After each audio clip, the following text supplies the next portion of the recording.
Hey guys, this is Barrett with FreeSalonEducation.com, and right now I'm just going to show you a everyday blow dry in the salon. We're going to do a round brush blow dry on our model Taylor. Right now we're just going to go through and power dry everything though, but you want to make sure you're power drying in the direction that the hair is laying, just so that you don't blow the cuticle out.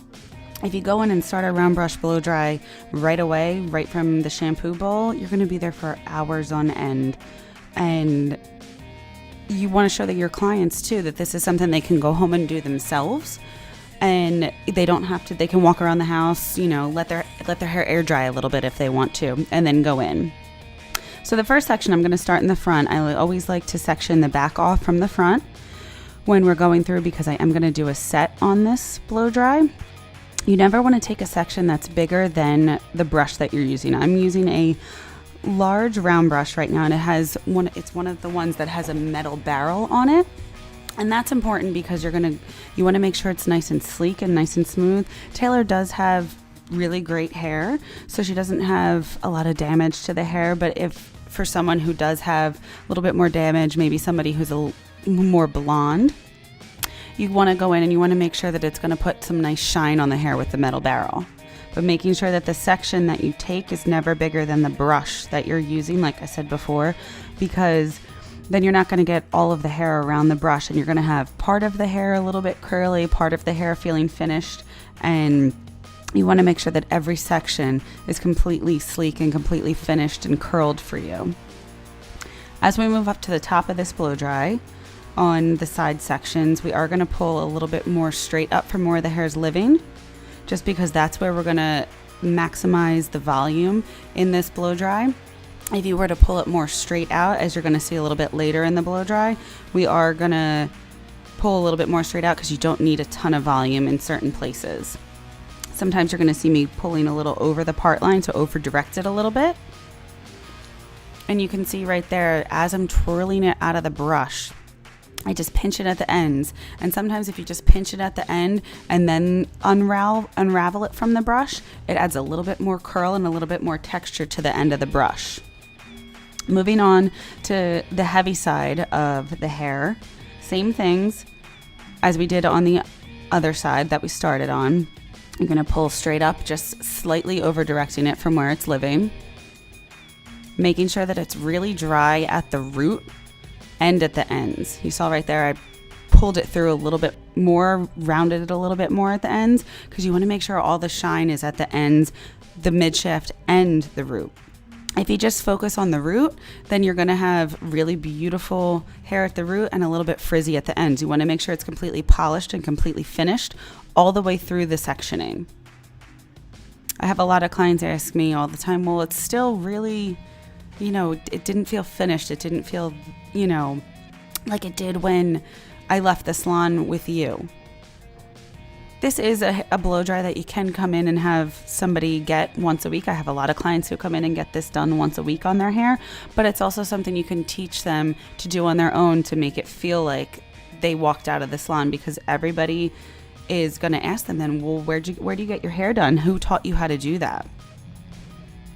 And you really want them to say your name when you're there. Now, as we get to these thicker sections that are in the back, you still want to make sure it's nice and neat when clipping the hair away, that you're not letting a ton of wet hair just fall in front of their face, because it still is a presentation. It's a blow dry. This is an experience for them. Having a ton of wet hair in their face is not really a great experience.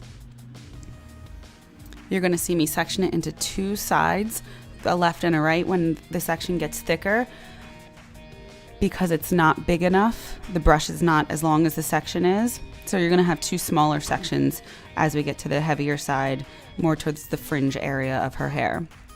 You're going to see me pull a little bit further up and flip back and forth, going on the top of the section and the underneath of the section.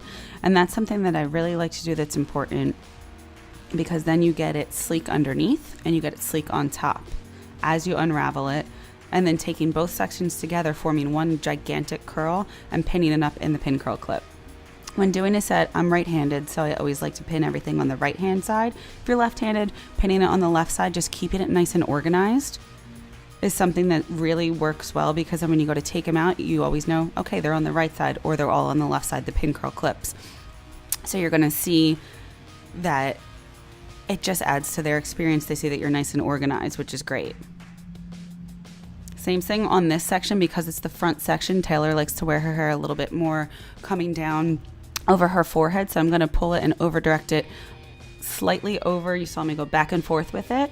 Going back and forth and doing a little bit more movement, different directions, is going to let the hair flow.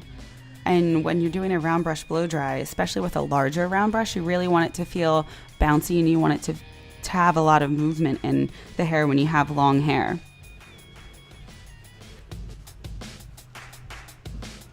Same thing right there. We got the root done.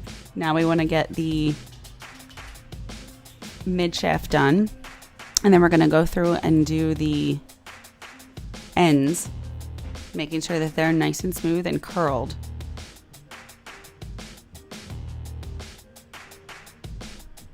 Letting it sit and then unraveling it. When I unravel it, like I said, I like to hold it sometimes. It just adds a little bit more texture to the hair. Unraveling it, it doesn't always look like it right away. But that once you get your hands in and at the end, putting this working spray on it as it's setting is really going to give it nice bounce to the hair.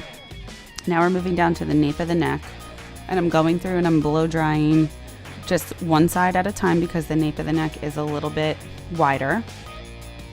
When you have a guest in your chair, a client in your chair, if you can't get to the bottom of, right at the root, right at the nape of the neck, tilt their head forward. Don't be afraid to move their head, because you really want to make sure that's dry.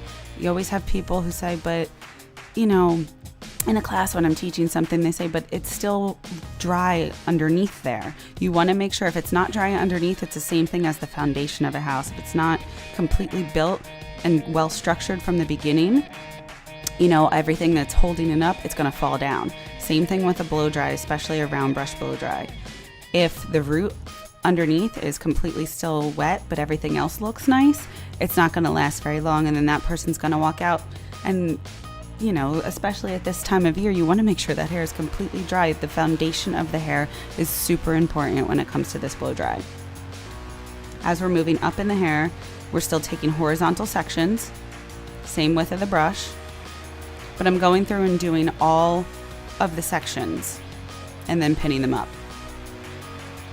You really want to make sure that they're cooling in that curl, so you don't want to disturb the curl too much from when you unravel it from the hairbrush.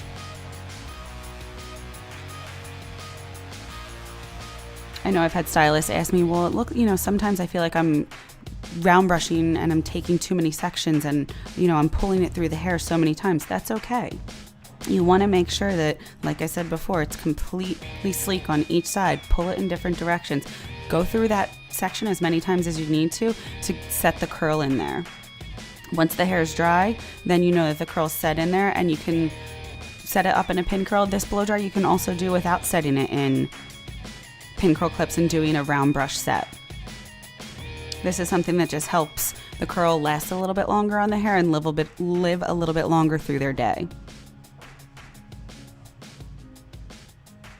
Again, you can see at the root, I'm pulling up a little over direction right there to add a little bit more volume as we're getting to the top section of the hair. Because those, if they have longer layers, that's where they're living. So you want to make sure that that has the most volume when it comes to this blow dry. Another little tip I always like to tell people as stylists, make sure that when you're angling the blow dryer, that it's not angling straight down into the brush. Angle it towards you. You may get a little draft from the blow dryer, but that's really sealing down the cuticle, especially using a metal round brush. And you can use really any kind of round brush depending on that person's hair texture. But if you tilt it straight down, then you're straightening the hair. You're not round brushing it and, setting that curl in there. You're setting it down so that you have a nice sleek straight hair, which I have women who come in wanting their hair round brushed just to make it smooth and straight. But for this kind of round brush to give the bouncy, voluminous curls, you really want to make sure that you're angling that. Now that the set's done, we're finishing it off just with the working spray like we did in the front sections, something very light that's not going to make it crunchy. And you saw that, you can wipe the little baby hairs, the little angel hairs in the front of their head. just with that hairspray. Going in and taking out the pin curls, you want to go through and start with the first curl that you actually set up, because that's had the longest time to curl, and just let them come straight out. Don't really disturb them too much. We're just taking them out right now. Same thing at the bottom. The first one that we set in the bottom, you're going to move to the top. Now spraying it with a little bit of a heavier spray, still not a crunchier spray, having her tilt her head back a little bit.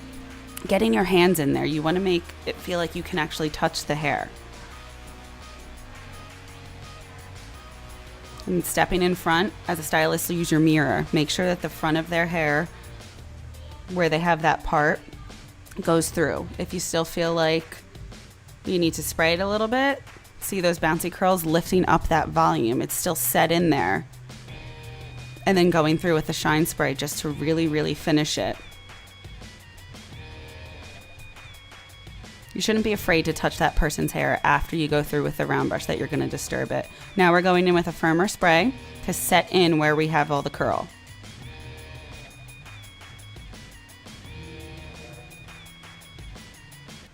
I'm just going to arc her bang up just a little bit,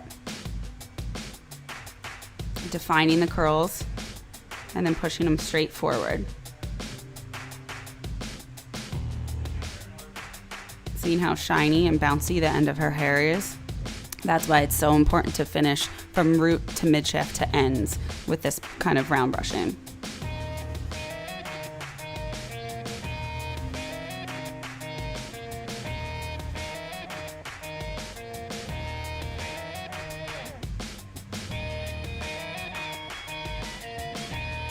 And there we have the finished product of our round brush from freesaloneducation.com.